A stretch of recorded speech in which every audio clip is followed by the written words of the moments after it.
interaction in the real world.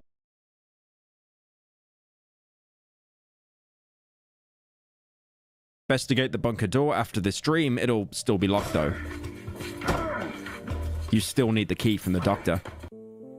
Dreams are numerous throughout the game, either through leveling up or story related, and they usually have a win and a fail state. If you do everything you're meant to in the dream, you'll be rewarded with something like loot or an option being given to you that was previously locked. Failing or dying in a dream won't kill you in the real world, but you'll miss out on lots of side content. Like how in the first dream, if you deviate from the path or take too long, you'll be chased by floor gore until it kills you, waking up and you'll have no shiny stone to trade. At this point, you're probably settled in the dry meadow, and you really can stay here for as long as you want. The nights won't increase in difficulty, but the game will slowly push you towards moving on to the next area. Firstly, if you've cleaned out an entire biome of its loot, they'll never respawn, apart from animals that only drop meat, which is worth next to nothing to a trader.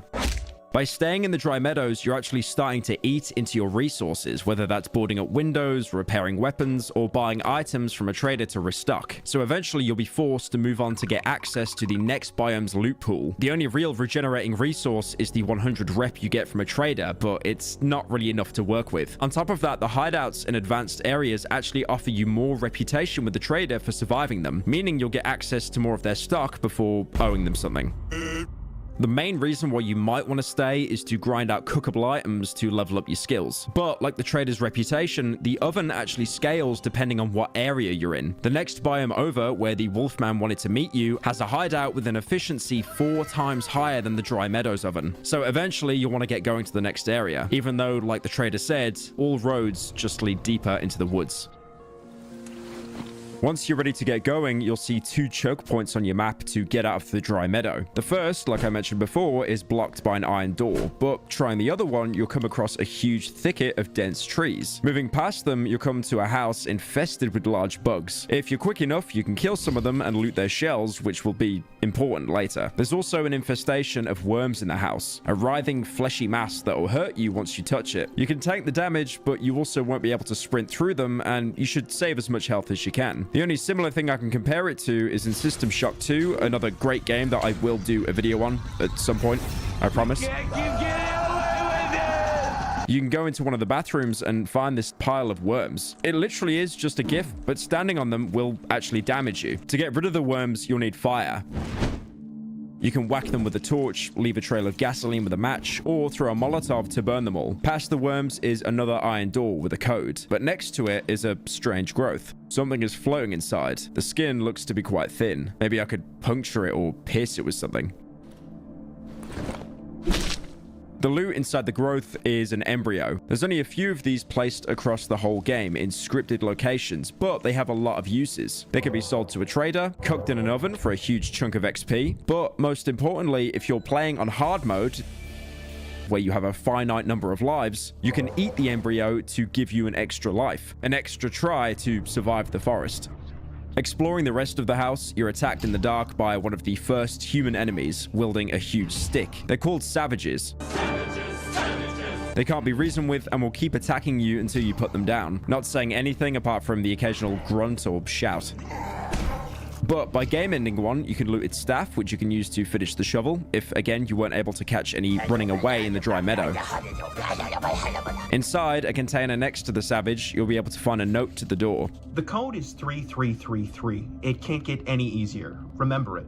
I'm not opening that door after dark anymore. I went to get some gasoline from the pig shed. I'll be back after dark. After using the code, obviously left for someone else, you can get access to the Silent Forest. But before you can do that, there's the corpse of a man you can search, giving you some shotgun shells and a map, which shows you the location of the hideout in the area, but also another location. But then you quickly realize the man's actually not dead, but sleeping, and despite that, he'll still talk to you. Hey there, friend. In the last hideout, look for an exit beneath the floor.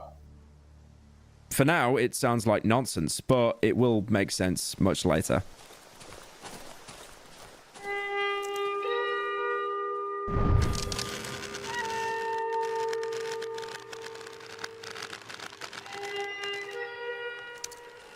The first thing you want to do is set up base at the Silent Forest hideout. Once you reach it, you'll notice the layout is very different. Instead of a couple of rooms, it's a much larger building having a total of 7 rooms, which gives you more options, but also more ways for enemies to get inside and reach you. The building is in a much worse state than the Dry Meadow hideout, having huge parts of the wall blown out that can't be repaired. You'll need to manually switch on the oven here to start pumping gas around the house and get that added night protection. And you can only have one switched on at any time. So for now, the Dry Meadow hideout has gone dark. The Silent Forest hideout and all future hideouts function mostly the same, having a cooker, generator, and wood chipper. One problem you might find is dragging all the loot you've found between the 2 hideouts. This can waste an entire day or even more if you've hoarded everything you found, having to drag it back and forth because of your small inventory. But thankfully, the devs did think ahead with this. Investigating the workbench, you might notice that it will be the same level to the previous workbench you upgraded. This thankfully applies to all future hideouts. Inside it, you'll find a single item, a bell, a rusty bike bell. Someone has attached a note to it. Opening the note is a small message that reads like an advertisement. Ringing the bell, you'll get the notification that something is happening, and eventually a new character will spawn outside the hideout, a man on a bike. Hey there, boss man. I'll be honest here, boss, I'm real thirsty, you see. If you could share a refreshing beverage with a weird traveller, I'd make it worth your while, boss. Ashes to ashes, dust to dust. When life's a bitch, booze is a must. He doesn't act like a trader. The only option you can do is show him an item. Like most characters, you can show him a picture of the road home.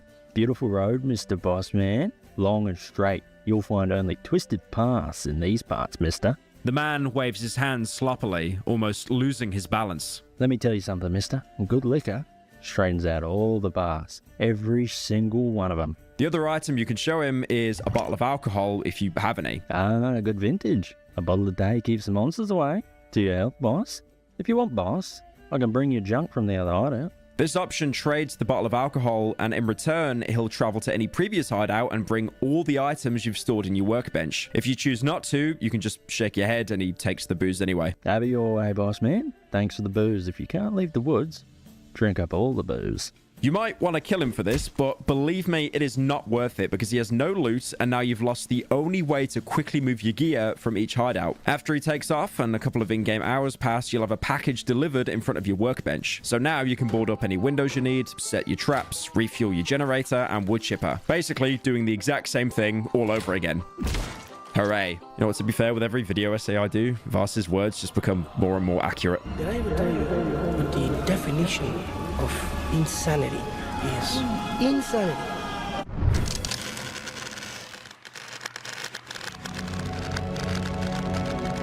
The Silent Forest is everything you've already learned from the Dry Meadow, but more difficult. The trees are more numerous, making navigation harder. There are new locations, along with making already existing locations more difficult. Mushroom fields will now be in most biomes, giving you access to cookable mushrooms. But now mushroom men have a chance of sprouting from the ground and start chasing you, making navigation incredibly difficult.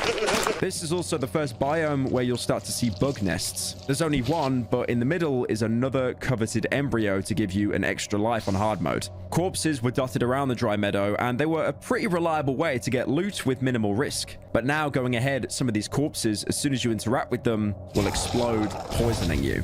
The only telltale sign that a corpse is tainted is every 10 seconds or so, it'll slightly shift around and will usually have unusual growths around it. The best thing to do with these bodies is to ignore them entirely or throw rocks at them, so you don't forget about them and run over them later. Let's just go back to him. Oh, for fuck's sake! And for some reason, shooting them does absolutely nothing. This is what you get. Fucking camping. What? Drag him. What? What? I will waste a bullet on you happily.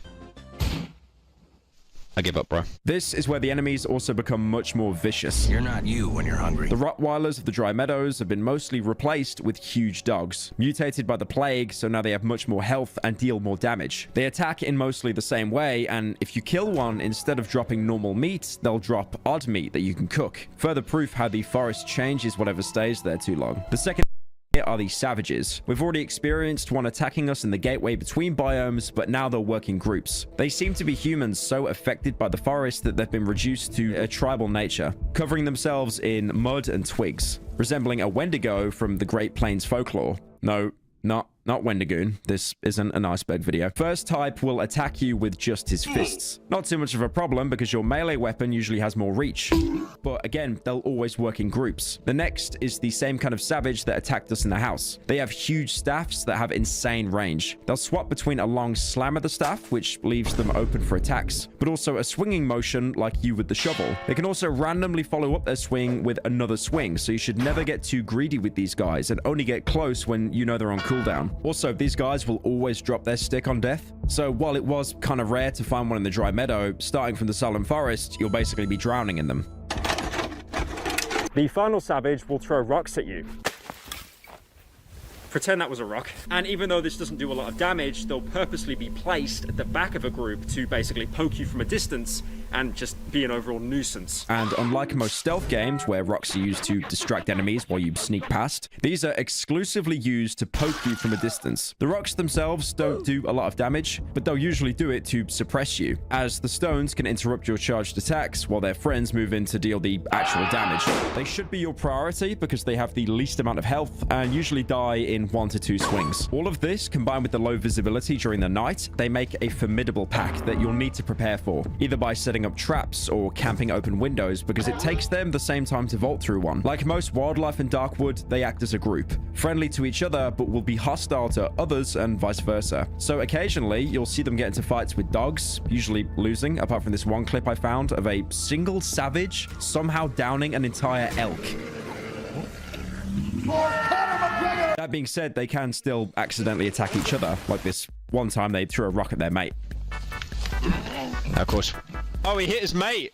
That's hilarious. To compensate the harder nights against the packs of savages is this hideout. Surviving a night in the Silent Forest now grants you 150 trader rep, letting you buy more useful items to help defend yourself for the next night. Also, interacting with the trader the first time after you make it to this hideout, he'll try to communicate with you more. The man stands before me, motionless. I can only see my own faint reflection in the semi-transparent visor of his helmet.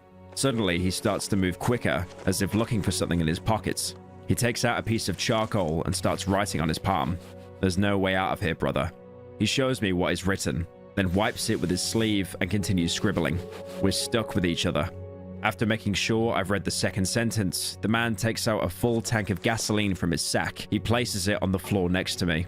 He's warning you that there's no way out, but we know for sure that the bunker door is an exit. All we need is to get that key. What most players will likely do by now is try to reach the Wolfman's second camp he marked for you near the beginning of the game. Before you talk to him, you might see 2 crates behind him, locked with a code. This code is randomly generated and can't be found anywhere in the game. So if you want to open them, you either have to brute force the combination or worm your way into the game files to find it. Inside the first one, you can find some ammo for all kinds of weapons. Pretty useful if you already have a firearm. Meanwhile, inside the second one, you find the average American's weapon locker, complete with parts for melee weapons, 2 shotguns, an assault rifle, and 2 guns that you cannot otherwise obtain in-game, the submachine gun and the pellet gun.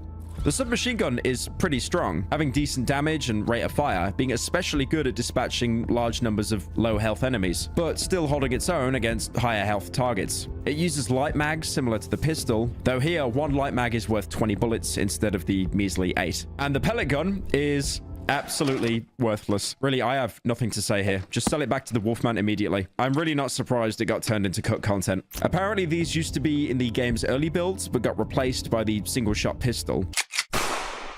Despite that, I was actually able to find BB gun ammo despite not having any use. Again, Darkwood moment. Opening these crates will easily break the game's flow, so on a first playthrough, you should probably just leave them. But again, like I said, you basically have to run like a brute force to be able to even open these. Once you finally interact with the Wolfman, he'll be glad to see that you've made it, but again, never drops his condescending tone.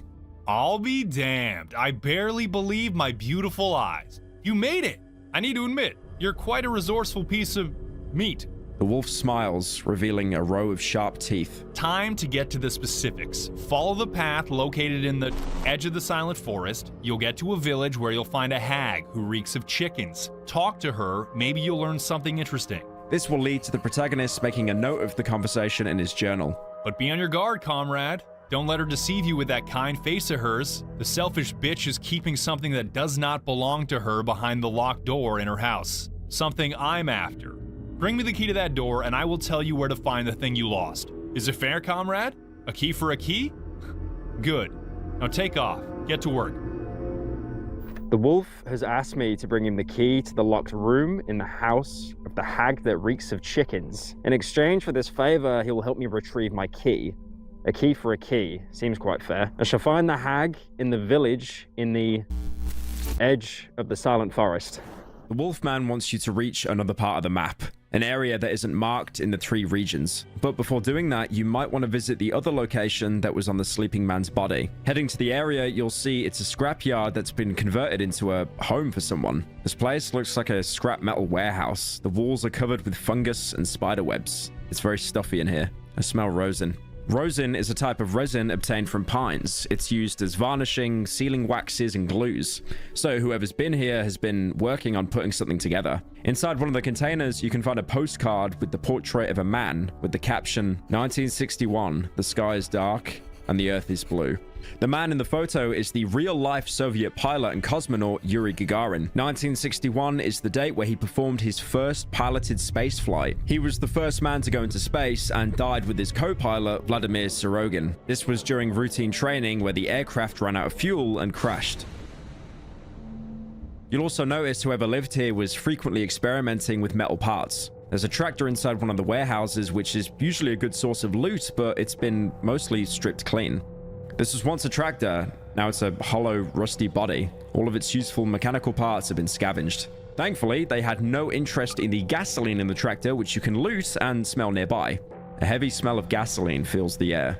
You can also find a blueprint in a container, which shows crude drawings of a rocket ship and various vehicle parts. Lastly, inside the house is a metal door, which is locked. But you trying the handle gets the attention of whoever's inside. Who's there? I'm not coming out until that beast lurking in my garage is gone. What the voice is talking about is a lone dog lurking around the scrapyard. So sadly, the vegan run of the game ends here. No! Killing the dog, the door will be unlocked and you can meet a new character called Pietrek. Oops, I didn't hear you come in. The boy's eyes wandering around the room.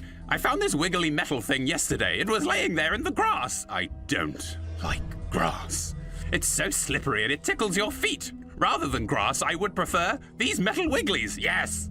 I would wrap myself in them like in a spacesuit. The metal antennas in his wiry hat suddenly start vibrating. Do you have any metal wigglies? Pietrek, which is basically Polish for Peter, is an eccentric builder. Like most of the inhabitants of Darkwood, he's abnormal, but you pretty much have to be to survive here. His obsession with technology is apparent with his metal hat and half a dozen wristwatches on his hand. You can start off by showing him various items, but his brain is so scrambled he doesn't really make much sense of them. You could show him a photo of the road home, which he also agrees, like the trader, isn't the way out. You won't be able to make it home via this road. You should build a rocket. You could even show him the postcard with the space pilot, which you took from him, but he'll have no idea and just think it's another copy. Oh, I have one too. It's such a beautiful photograph. You can show him the crude picture of the blueprints he obviously drew himself. These are the blueprints for my space rocket. Almost ready. I broke down a whole tractor to build it, but I'm missing several parts. Several very important parts. For example, a shiny little mirror and this rectangular box with wires. And the boy suddenly becomes lost in thought. If only I had more tractors, I would definitely go into space. You can also show him the chick that you got from killing the man attacking you in the prologue. I had one just like this. I melted it into a perfect little ball shaped like the moon. I melt everything plastic into moons. Pietrek suddenly becomes excited. And have you seen my vehicle? It's ready. Well, almost ready. Just a couple of parts missing. I will need to find them, and I will have to repair the casing. The one from the spring that fell off recently. When I was entering the cockpit, I hit my head, and it, well, fell off. He fell off. I thought I was flying, but it was just that the lights turned off. You can also gossip with Pietrek, where his obsession with space is even more obvious. I haven't slept a wink today. The whole night I thought about that large metal cover from the tractor. It's such a beautiful cover. Ideal cover, no doubts about that. I mean, almost, because I would need to bend it a bit with a screwdriver and it would shield me. From the space dust, that is. Pietrek suddenly becomes sad. Space dust. Space dust is everywhere. I like to watch the stars at night. Sometimes you can see these bright blinking spots. Those are spaceships and rockets, obviously. The sky is awfully boring during the day. No stars, no ships, no rockets, nothing. Only these white smoke trails. I saw one yesterday, over there, far above the treetops. Dad used to say they were planes, but such long planes, it would be crazy to fly them. This interaction will lead the protagonist into making another entry in his journal. Now I've heard everything. I've met a boy named Pietrek. He told me he's building a rocket, but he's missing some parts. From what I've understood, he's constructing a rocket from parts of a broken tractor. It's absurd, but I think I may help him. Now, while looting around Darkwood, you might have noticed that some cars and tractors have various parts in them that have no value and they can't be used in crafting. Well, Pietrek, no association to Pietre in the Yellow Killing Show. It's just gas. You go to sleep. Wants you to bring them to him to complete his rocket ship. There are 6 possible items you can bring to him to help him, the most common one being a large battery. A hybrid rocket engine. Wow, this will fit perfectly in my rocket. Have you seen it? Have you seen my rocket? It's almost as pretty as Gagarin's. Well, almost. I just need to find some parts and it will be completely ready. Would you like to bring them to me? The other parts, I would then fly to space and to the moon and to Mars and Jupiter and to the sun. I mean, I would land at night. The boy suddenly looks into my eyes. Look for old tractors. You'll find the missing pieces for my rocket in them. A fan belt, which he calls hold door frame stabilizer. A tractor tire. Space rocket chassis. An old exhaust pipe. Carbon dioxide exhaust system. A rearview mirror. Advanced information display. And a steering wheel. Trajectory guidance system.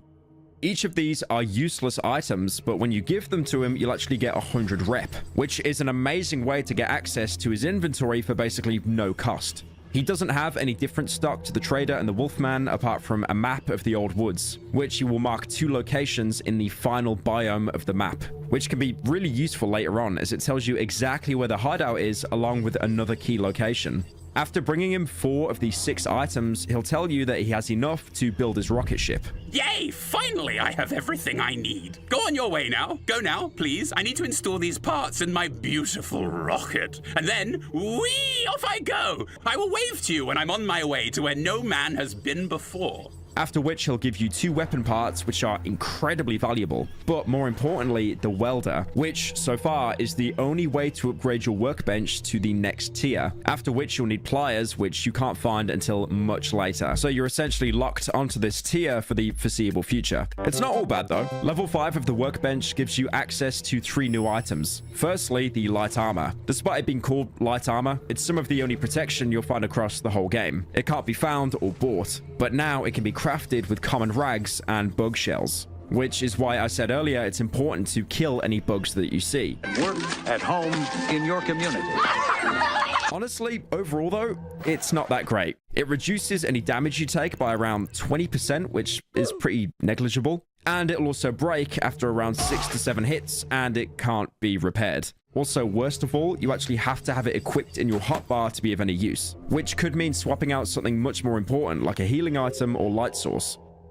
Next up is the sickle. I'll be honest, I never really used this weapon. It has quicker attacks than most melee weapons and can do this cool double hit, which looks like a Dark Souls weapon stance. You also backstep when you perform any quick attack, gaining distance from your target. The reason why I think it's useless, in my opinion, is because you've already learnt the ropes of enemy combat, that being to wait for them to attack and then hit them back. But the sickle changes that, as it actually can't interrupt enemy attacks. Also, on top of that, it can't be upgraded, only repaired. So it's not a great weapon to invest into. The best use for it is to break down doors because it probably has the lowest durability cost in the whole game. But then again, you probably have the shovel by now, which can 2-tap most wooden doors. Say hello to my little friend! If it was throwable like the knife, it'd have more use, but yeah, it's pretty mid.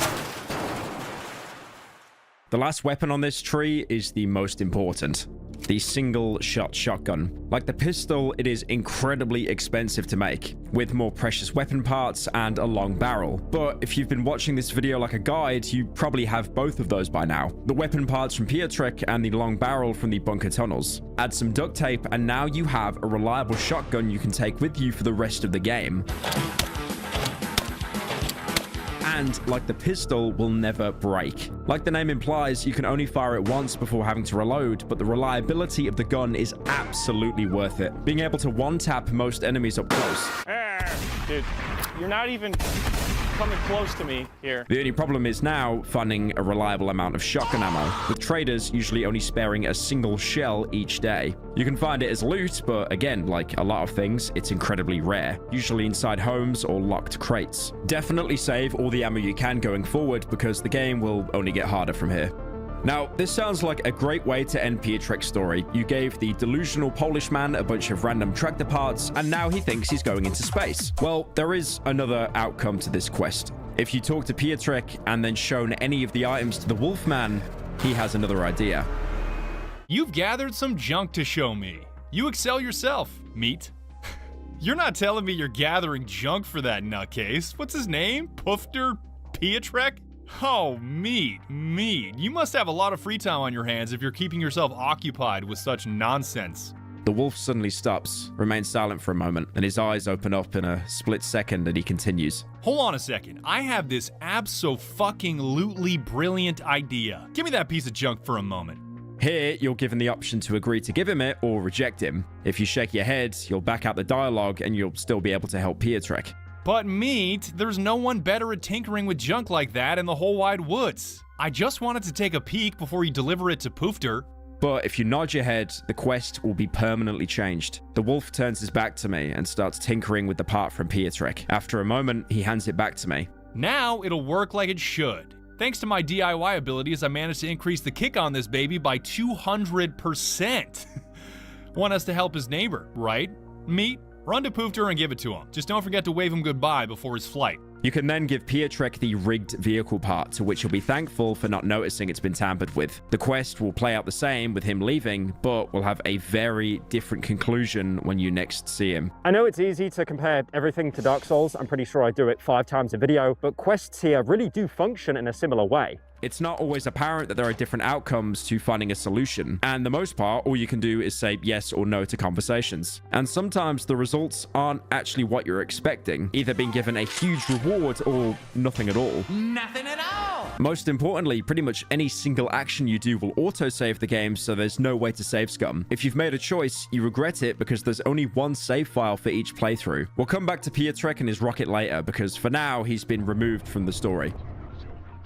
Exploring more of the Silent Forest, you might come across various tank wreckages. These are Soviet T-26 light tanks, which were used in the Second World War. But now they're broken down and not of use to anyone, usually being protected by savages. Despite that, there can be great loot for ammo and anything else the military here left behind. One corpse next to a tank will even have a single-shot pistol, meaning whoever was here was also known to improvise with homemade weapons. You can also find a layer of savages, with more ritual shapes being drawn into the dirt and shoot out trees that they've probably been eating. You can find the graves of savages here, with the protagonist saying upon examination, a body of some savage lies in this hole. You can find a cross in the layer, a crucifix of Jesus, covered in mud and twigs. If anything, more resembling one of the totems from the Blair Witch franchise. Savages in this cave will be passive and run away from the protagonist, apart from one, covering himself in dirt. He'll pay no attention to you, too occupied with burying himself alive. You can kill him, but there's no reward as he doesn't drop any loot. Funnily enough, the devs refer to the savages in the game files as rednecks. Venturing further, you might stumble upon a giant hole. It has no purpose apart from being a location on the map you can use to navigate, but it also reveals what's really under the surface of the forest. A massive underground network of roots. Assuming these roots are also spread everywhere under the forest, they can explain its rapid expansion and why you can't just cut trees down. The problem obviously lies much deeper. One of the final locations you can visit is a small cottage, usually nestled on one of the borders of the Silent Forest. It's been partially absorbed by the forest, but you can still navigate through a tunnel formed out of tree roots. You'll notice a door ajar, and going inside to loot, you'll actually be attacked by one of the few humans left in Darkwood. Fucking thief! Get off my property! This is one of the more morally grey moments in the game, because from this man's perspective, he's had an intruder break into his house and steal his property. He's really just defending his land, much like how you do every night when people try to break into your house. Thankfully, I know exactly how the stand your ground law works. You're gonna stop chasing me? All right, I'm gone. I'm off your property now. Surely leave it. Stop! 360. Unlucky.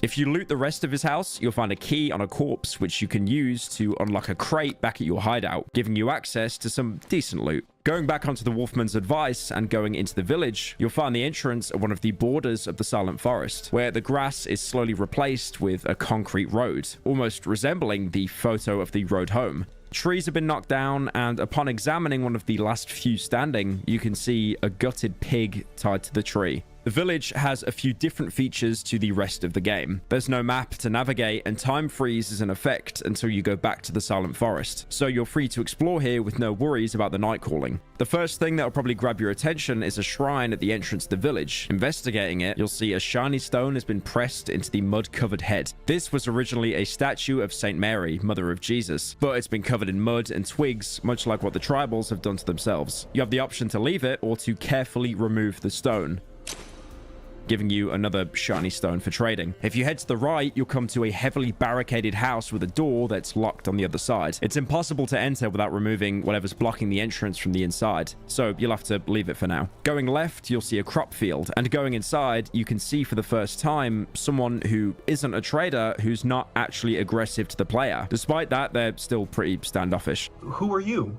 Get away from me. You'll even get the message. The villagers turn their heads away from me. I don't think I'm welcome here. This is one of the last holdouts in the woods. A few dozen or so villagers that haven't fully succumbed to the plague. They're acting territorial because that's really the only way to survive in the woods. They won't trust any random that shows up to not steal their crop when they turn around. Most of the villagers are still incredibly traumatized, despite still holding onto a safe haven. Like how if you cross a wooden bridge, you'll come to a house that's been completely destroyed, with only the bare foundations left, with a single woman inside, sat in the chair, motionless. The woman stares at the ground with a dead look. Searching a chest next to her, you can find a small plastic doll that's been heavily burned, missing an eye. Only when you go to leave does she say a single thing to the protagonist. Kill the pig.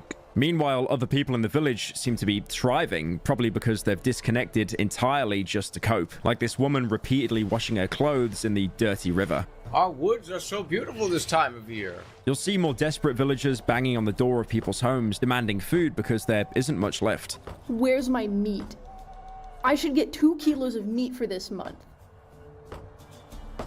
Antec won't save you this time. You hear me? Give me the fucking meat. You can also get the first mention of the doctor from the prologue here, with a villager briefly mentioning him. If he ever tries to come back.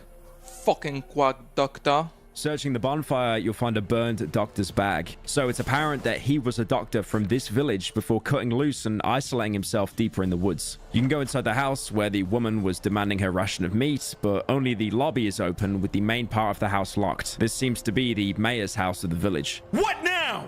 Get the fuck away from my home! There is no more meat! The sow is starving! She gives no pigs! Get! Or I'll let Antec loose!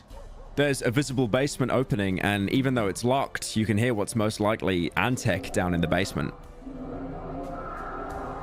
Many of the villagers are sat on their own, talking complete nonsense. I hear you.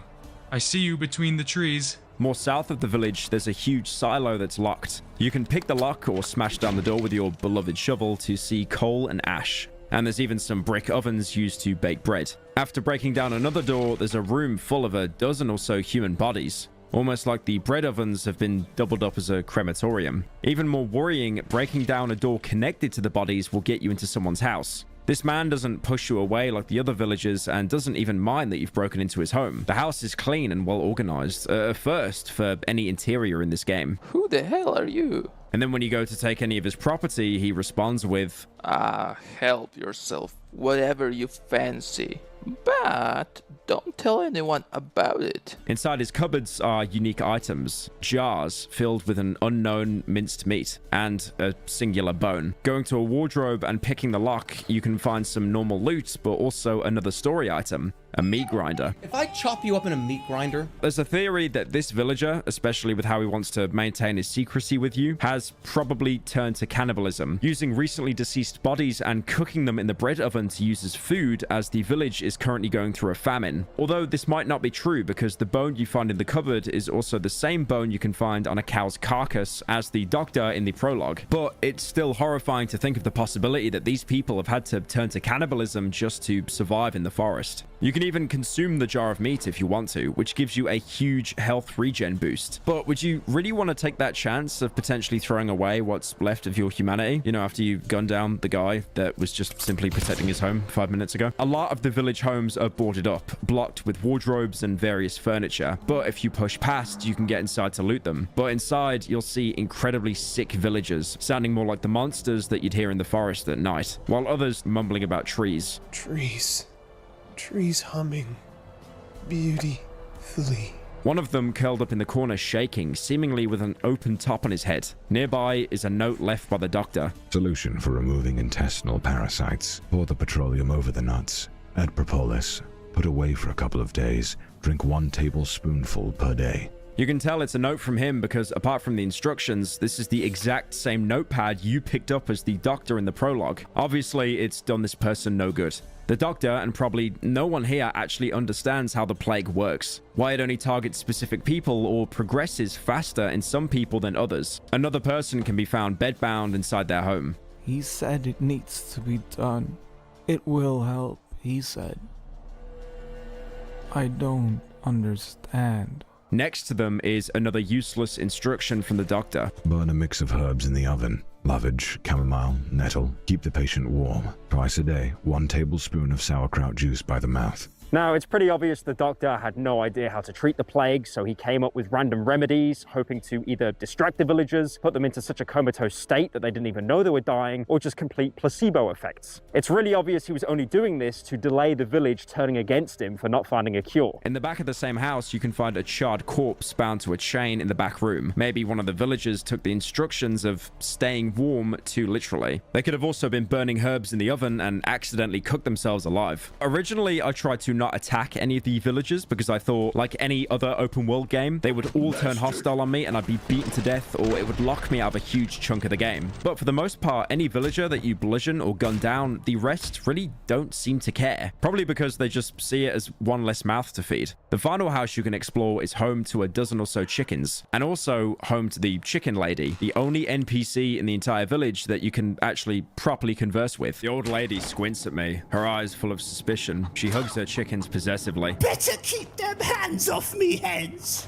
you bloody scoundrel. The old lady puts one of the hens to her ear, mumbling under her breath. After a moment, she calms down. I've seen me share of things, lived through many a war, but nothing like this. Lord be my witness. This accursed place ain't a place for men, ain't a place for hens. She's someone who's seen conflicts and the death and destruction they bring with them in person. She still managed to survive. Remember, Poland's regions were basically one huge battleground during both of the world wars, and there's a good chance that the chicken lady's old enough to have lived through both of them, but even that hasn't prepared her or anyone for this plague spreading through the forest. This is the woman the Wolfman told you not to trust. But then again, can you really trust the Wolfman? Alright, let me rephrase that if you weren't a disgusting degenerate fairy. Would you still believe him? Funnily enough, the chicken lady also has unique dialogue if instead of using the door, you jump through an open window, which you're probably accustomed to in the forest. The chicken lady isn't a trader, but has some of the most detailed dialogue out of all the NPCs in Darkwood, giving more context to the village while also being a main player in the quest to get out of the forest. Like most characters, you can show her the road home. Oh,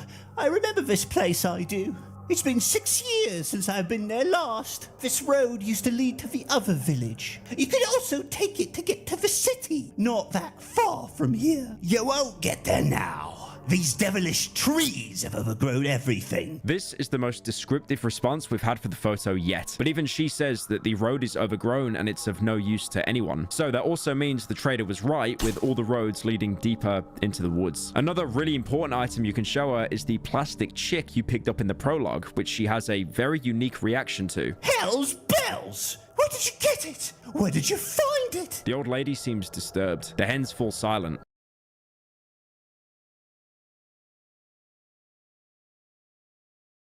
I can feel the tension in the air. Holy mother! It's Yannek's little hen! A gift from me! My little brother! A couple of days ago, he got mad. I told him, stay. You're not one of the brainy fellas. You know nothing. But he wouldn't listen, and off he went to that other fella. Here, take this. He went to see this fella. See him? He never came back. The lady shoves a crumpled photo in my hand. The woman trembles violently. The hen on her shoulder struggles to maintain balance. You're all I have. My little sisters. Yannick isn't a name we've heard before, but if he was given a plastic hen by the chicken lady as a gift, we can presume that the man we beat to death while defending ourselves in the intro was Yannick, with her even saying that he wasn't the smartest, like how you couldn't reason with him in the prologue. Saying that he went off with the other fella, and investigating the crumpled photo she's talking about, we can see a group of people. The damage to the photo makes most of the people unrecognizable, apart from the man sat on the bed smoking a cigarette.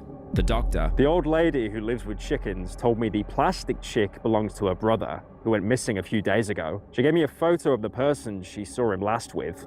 It's the local doctor. I recognize the fucker. You can also show this photo to Pietrek before completing his quest with him. Beautiful. But I don't see Gagarin in it. I have never seen a photo without Gagarin in it before. Gagarin was this astronaut, a man who flew to the stars. I'll reach the stars too.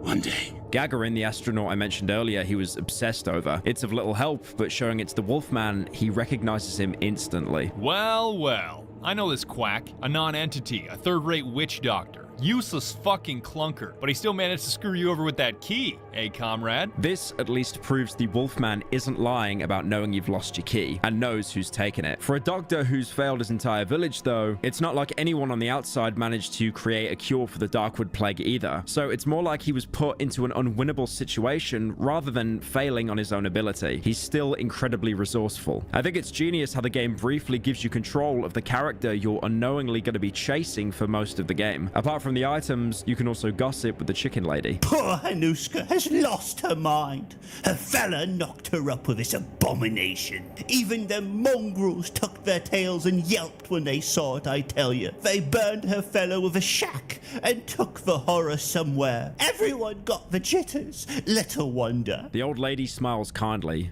baring her 3 yellow teeth. It was a long time ago, but you remember it still, my little hen, don't you? The chicken lady is probably talking about the lone woman we saw sat in the only burned house in the village, losing her family and home because she gave birth to a monster. Probably because the villagers thought that she was cursed or something. In the center of the village is a well that's been boarded over. You can repair the well and rappel down with a chain. This is the only use for the chain in the entire game. Pietrek and Wolfman will sell it to you, but you can also get one by pulling it off a burnt body near the doctor's note earlier. Once inside the well, you'll quickly realize it's a sprawling network of tunnels with loads of mushrooms to harvest for the cooker. Yeah, nice big Genopolis. Except you'll quickly realize that you're not alone.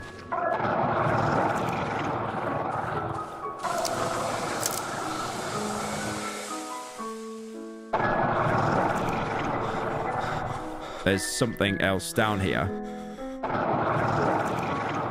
It'll occasionally attack you before running off, and if you manage to kill it, you'll see it's a small human body that's been split in half, with its upper half transformed into a huge jaw. Looting its body, you'll find a small doll, the same doll you found in the chest of the burned house, although this one is undamaged. This is Hanuska's child, the creature that was so monstrous the villagers cast it down into the well and erased where it came from. So nothing like it could ever be created again. It obviously hasn't done much good though, because some of the villagers we've seen on the surface are already starting to transform into the same creatures. You might remember upon leaving the area with Hanuska, she'll quietly mumble to kill the pig. The chicken lady gives a bit more context to what that is. Thank the Lord for our sow. Poor thing seems sickly, but she has more life in her than the lot of us, if you ask me. Only thanks to her, we got something to put in the pot these days. If you travel back into the Silent Forest, you might stumble upon a pig shed. Actually, it'd be kind of surprising if you didn't, considering it's probably the largest location in the Silent Forest. Looks like no one else will enlighten you. Listen, The inhabitants of our lovely village hold many, many secrets, treasures they do not wish to share with anyone. Those selfish, deceitful wretches. They think they're superior because they have human gobs. They treat us like lepers, but you know what? Fuck them. We're buddies, aren't we? And them? They deserve to be punished, meat. The wolf moves closer to me. Hear that squealing? It's one of their secrets. The wolf grins, listening to the distant sound with great relish. Find that pig shed, meat. Make that squealing stop, and the treasure will be yours. It's a heavily guarded and fortified location, only having a couple of ways inside. But when you do enter it, unlike the village, you'll be instantly attacked by villagers trying to defend whatever's inside. Who in the flying fuck goes there? I'll rip your head off!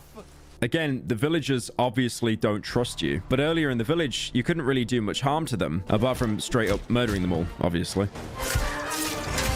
But here, the stakes are higher than 2 or 3 people being clubbed to death. Some of them will drop a pitchfork when killed, a weapon that has much more reach than the shovel, but less damage. Having a jabbing attack that can actually get stuck in walls if you're not careful, forcing you to pull it out. You can repair it and upgrade it much like the shovel, but honestly, like the sickle, I never really used it.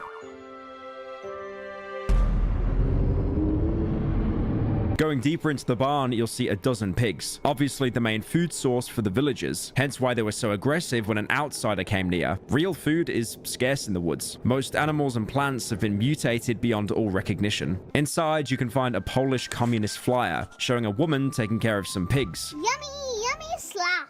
With the caption, "Improve the prosperity of villages for the prosperity of cities." The pigs here were obviously used as food for the cities before the woods cut them off from civilization. Another villager tending to the pigs will spot you and say, "Get out of here, you fucking freak! I warned you!" The last villager defending their food will shout at you. "Don't come any closer!"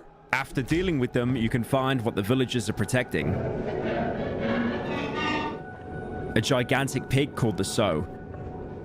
You can see it's been heavily mutated by the plague, growing to an enormous size with legs branching off into sharp spikes, which it will use to attack you if you get too close. This is what the village has been using to feed off, with the Sow producing pigs that the villagers would eat. It explains why so many of the villagers are becoming visibly infected, eating tainted meat being produced by the Sow, with harvested meat in containers being the same essence that you can use in the cooker, and pigs eating other corpses. You might remember the mayor of the village saying the Sow isn't giving birth to any new pigs, and that's why the village is starving. If you go around the side of the barn near the pig shed, you'll see a cut cable. And investigating the lever next to it, you can see the villagers are using some sort of short burst of electricity to stun the Sow and harvest and feed it without killing it. If you go back to the village and kill Hanuska, on her corpse, you'll find a knife and a cable. She was the one who cut the cables, probably to get back at the village for throwing away her child and killing her husband. She did it while a pig farmer was tending to the Sow. When the electrical charge stopped, there was nothing to stop it from killing him. If you manage to get past the Sow, which is incredibly hard without wearing light armor and heal spamming, you can quickly loot the corpse next to it and get a note left by the pig farmer. "It's time for my piggies to go to bed, the great big mother piggy has said. So I will count them first to see if all my piggies come back to me. 1 little piggy, 2 little piggies, 3 little piggies." You'll also notice the letter has 2 numbers on the edge of the paper. You can find the other half by going back into the village and searching near the mayor's house. What a joyous day! We shall meet again today! I hope she'll enjoy what I've prepared for her. She hasn't had much of an appetite lately, but it's okay. We have our ways around that, don't we?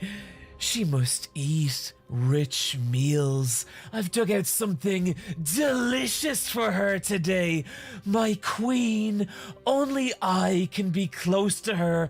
No one else! No one! No one else will get close to you anymore. You need to eat everything I've brought you today. If you're mannerly, I shall show you something I've found in the woods.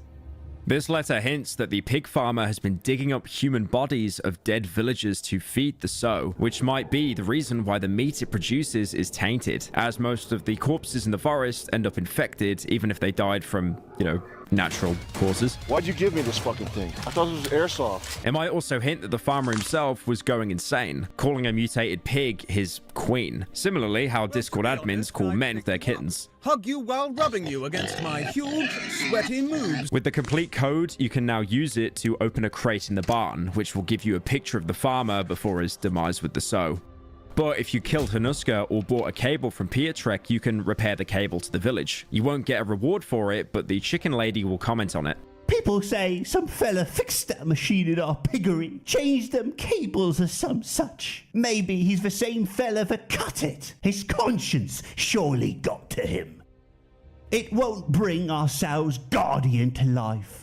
He was the only one daft enough not to get the jitters when feeding our sow. But Lord only knows. Wait till they get hungry, and 10 fellas will come to take his place. The machine is working, so we just need a new volunteer. By fixing the cable, we might have just given the village a chance to survive. Whether that's saving them or just prolonging the inevitable is a whole different matter. The Wolfman will also catch wind that you fixed the cable and comment on it. I've heard someone took pity on the poor villagers and fixed the cables in the pig shed. Some good soul. An angel of sorts. Probably crawled out of the ground. People like that haven't been seen in these parts for a long time. The wolf pierces me with his look and grins. A string of saliva lands on his hole-riddled jacket. Dear Meat. The wolf puts his paw on me. I feel his claws puncturing my skin. If the cables are fixed, then be so kind as to move your fucking ass and finish the job. You just need to tweak the machine a little bit in order to silence the unbearable whining of that pathetic sow. You can do that much, can't you?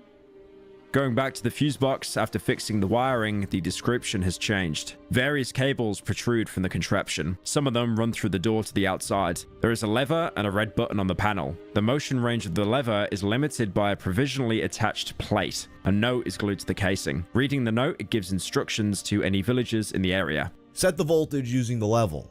The lock is set to a voltage that paralyzes the sow for a moment, around 15 seconds. Procedure. The lever operator positions it in the middle. The feeder gives it a sound signal. The operator then pushes the button, and the feeder feeds the sow. Repeat until the feeding is complete. Remember, the sow is our common good. Do not remove the lock. Without the functioning cable to stun the sow, the villagers were unable to feed it, so that's why she was starving and not outputting any more offspring. No one could have starved. You can stun the sow with the intended voltage, which will do pretty much nothing. But you're also given the option to break open the lock on the lever, giving you the ability to hit the max voltage. Hitting it, you can hear the sow wailing in pain as smoke rises above the barn. This is the most effective and easiest way to kill it. You can do it through normal means, but ammo is expensive and does very little damage to the sow, while Molotov cocktails also barely tickle it. Returning to the Wolfman, he's incredibly happy to hear the sow is dead. Bravo, Meat. No more squeals. Suddenly, the wolf slaps me on the cheek. I can fucking hear the pitiful sobs of old wretches and the pleas of peasants begging their beloved forest to bring back the sow's life. Poor fuckers have no idea I'll be the only one to hear their cries. The wolf bursts into laughter. This is music to my ears, Meat. Their lamentations make me calm. Finally, I'll be able to sleep soundly. I'll bet they'll attempt to break through the wall of trees. Ugh, what a shame I can't breathe in their desperation up close. Meat, just one more thing. Say hello for me when you're in the village. Send them my greetings. The wolf checks his pocket, his paw trembling with excitement. He takes out some item and throws it on the ground. Here. He'll then reward you with a single hotbar upgrade, a very small benefit to how much you fucked yourself for the rest of the game. Although, this is the only way to get more than 6 hotbar slots. So it's up to you if condemning a whole village to starvation is worth it to get a 7th inventory slot. You know what, actually? Don't answer that question. Killing the sow was never needed to progress the main story. You might have thought it'd help because of how non-linear the quests are in this game, but it was only to make the Wolfman happy, and with the sow dead, the game would change drastically. Upon returning to your hideout, you'll see a bloody circle of pig heads on the floor, kindly letting you know that the villagers know where your base is. When you next return to the village, you'll see the corpse of the sow, with villagers praying for it to come back to life to feed them. The villagers are in an even worse state than when you first saw them. The villagers know that without the sow, there is no other steady food supply apart from a few potatoes or resorting to cannibalism. We're never going to make it. These woods have no end. They'll definitely all starve and die. Investigating a newly open path, you can see one villager trying his hardest to make some kind of dent in the woods, chipping away at the trees with his axe. My hands are killing me. Stashik, it's your turn now. He's made some progress, but the network of trees probably stretches on for miles, and any progress he's made will quickly grow back. Killing him, you can loot an axe head, which you can use later. Before leaving the village, you'll get someone calling out to you. Hey, you! The village leader wants to have a word with you. He's waiting inside. You're now finally granted access into the mayor's house. It's empty, but you can investigate the cellar. This place is cold and smells of raw meat. Eventually, you'll see the town's leader through a small crack in the wall. Come here for a second. It's him! He's the one who killed our sow! Unleash Antek! Antek is the same person hinted at earlier as being unleashed on the villagers that were asking for more rations of pig meat. It's a monster similar to the child in the well, but an adult version and hooked up to a long chain. It shows the hypocrisy of the village, how they'd cast an infected child into a well, but weaponized an even more dangerous adult plague carrier to use as an enforcer, despite it having no capacity to be reasoned with. After you dispatch it, the other villagers will attack you. That is, if you didn't get a cheap hit in the crack in the wall beforehand. You can get some rare loot, like a welder and chain. You can still speak to the chicken lady, apparently unaware of what you've done, but just grieving for the sow. Someone killed our wonderful pig, the only sow in the village. What now? Where are we going to get the meat? I won't let them butcher me, hens. Even if they come for me, I won't let them. Because this is totally optional, you make the active choice to make the game harder for yourself and doom the entire village. You could see it as quickly putting an end to their prolonged suffering, as them eating the meat would surely have slowly infected them all anyway. But was it really your decision to make? On top of that, only some of the villagers seem to be affected by the plague, so there was a chance that if you didn't kill the sow, they might have had a chance at surviving. This choice weirdly mirrors the first choice in the game, whether you should have put the dog out of its suffering or leave it to maybe recover. Back then, the choice to end its torture was a fairly murky one, and now you've done it to a whole village full of people, and these guys won't go out as quick as a single hit with an axe. Back in the pig shed near the fuse box to stun or kill the sow, you can find a broken mirror on the floor. This is the only time we see him up close in-game. Barely visible through the broken glass, wearing a straw hat, scarf covering most of his face, but what skin you can see is grey in color. You've been heavily affected by the plague, either through exposure from injecting essence to level up, or staying in the forest too long. There's only one line of dialogue.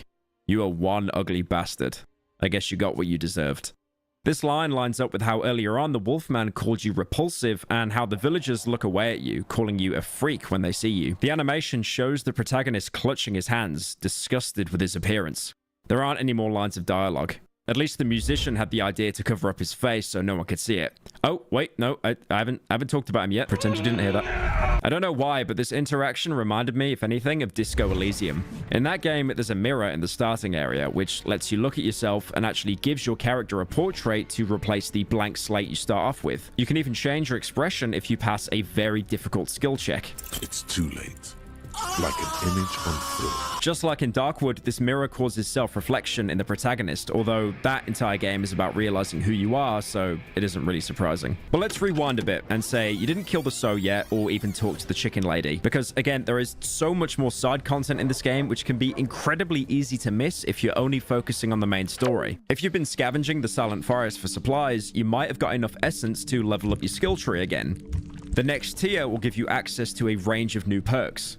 Acid Blood, Third Eye, Runner, and the negative perks, Poison Vulnerability, and Fearful. Like I said earlier, each tier you can choose 2 positive perks, but you're forced to pick a single negative perk. After that, the entire tier is locked out, and you move on to the next one. Firstly, the positives. Acid Blood, which sounds amazing, is honestly god-awful. It turns your blood acidic, like an alien xenomorph.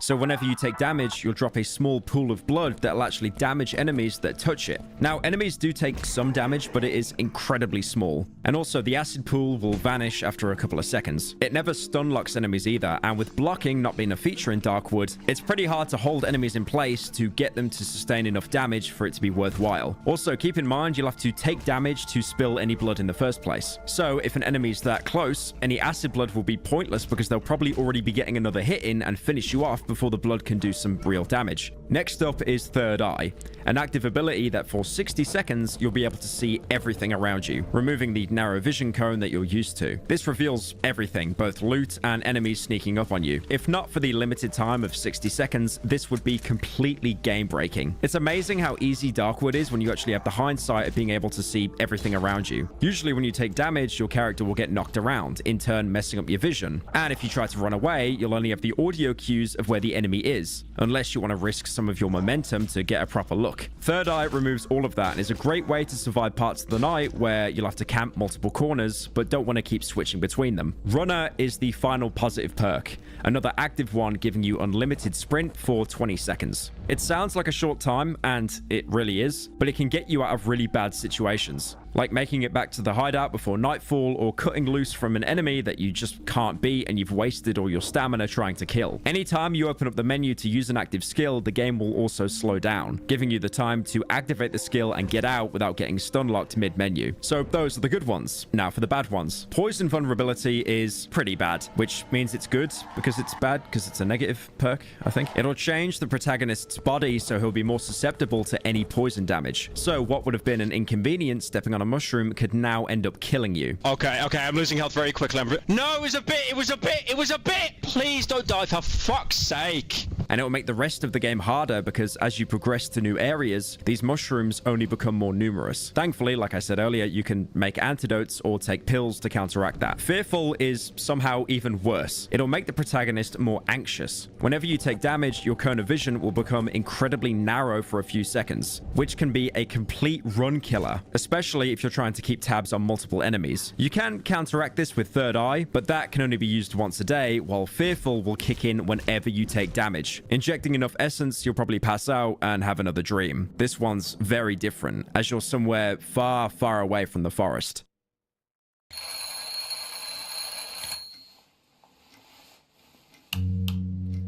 You'll wake up in an apartment playing the same calming music you hear whenever you survive a night at the hideout. There'll be a woman next to you telling you to turn off the light so she can get more sleep. From here, you can explore the rest of the apartment. Going into the living room, you can turn on a black and white TV set. Yay! Stars are falling from the sky. They twinkle first, and then they fall straight into your paws. But Floppy Bear, these are not stars. It's snow. What are you talking about? These are surely stars. I can see. You can walk around the rest of the house to see it's just a normal Polish apartment with a kitchen, cooker, and bathroom. This kind of living space would probably cost around $2 million in today's housing market.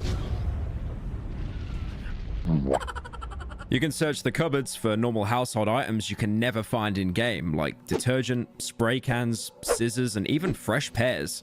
Surprisingly missing is the bottle of spirit that's at least 70% alcohol, which is pretty much present in every single Polish household. I guess that stash is just hidden away pretty well. Looking outside, you can see sidewalks and other apartments. It's amazing how something so normal seems so alien in this game. Eventually, though, the facade will stop.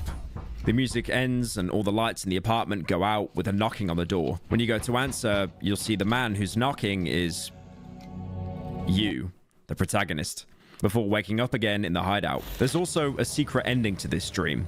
If you answer the door but never look at the protagonist, you can shimmy past him and walk down the corridor, opening another apartment door and walk down a corridor filled with chairs and valuable shiny stones. Reaching the end, you'll see another TV set. Teddy, drop here.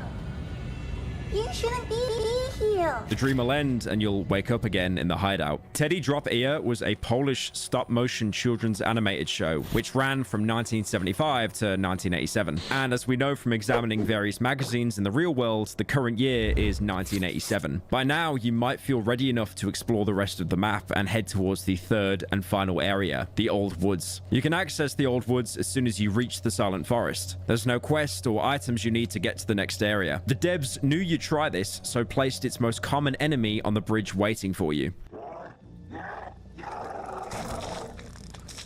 This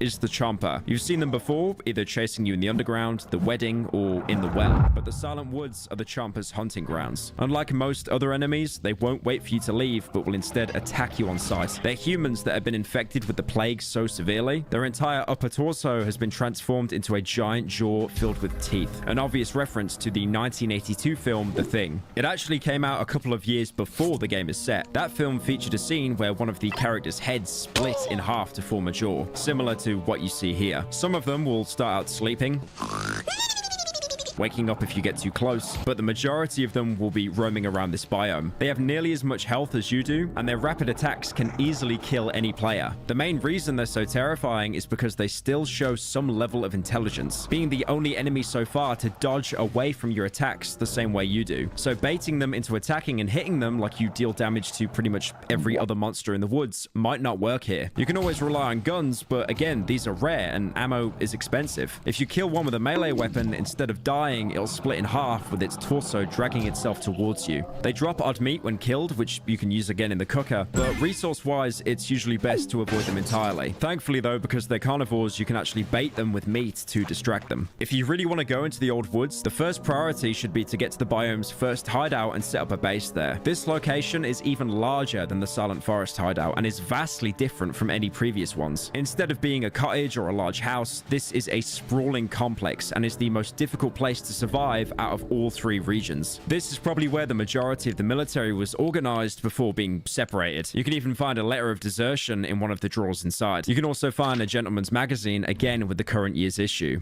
The devs really want you to know what year this game takes place in. Despite this probably being a military outpost, it's been picked clean with no firearms or ammo left over unless you get lucky searching a container. The base itself is in a really bad state, with even more cracked walls giving invaders an easy way in, and very few walls to actually barricade. There's still the standard wood chipper, well to repair, workbench, and generator, though it seems like there used to be two of them powering the hideout, one being completely destroyed by the time you arrive. Turning it on, you'll notice the lights are actually fixed to the walls, so you can't move any of them around, apart from a single lamp. Because you're deeper in the woods, the nights are much harder to survive. I mentioned earlier the trader giving you more reputation for each hideout you stay at. The Old Woods give you 200 reputation at night, double the first hideout, and for a good reason. From the infected dogs, savages, and chompers trying to break in most nights, which can easily sandwich you if you aren't careful. As soon as you step outside the base at night, you'll lose night protection, so the unkillable floor ghoul will start chasing you, while the other two hideouts gave you at least the option to stay within the grass gardens. In this hideout, you'll be forced inside all night, giving you less options to escape a bad situation. Even the corridors you'll be fighting in are now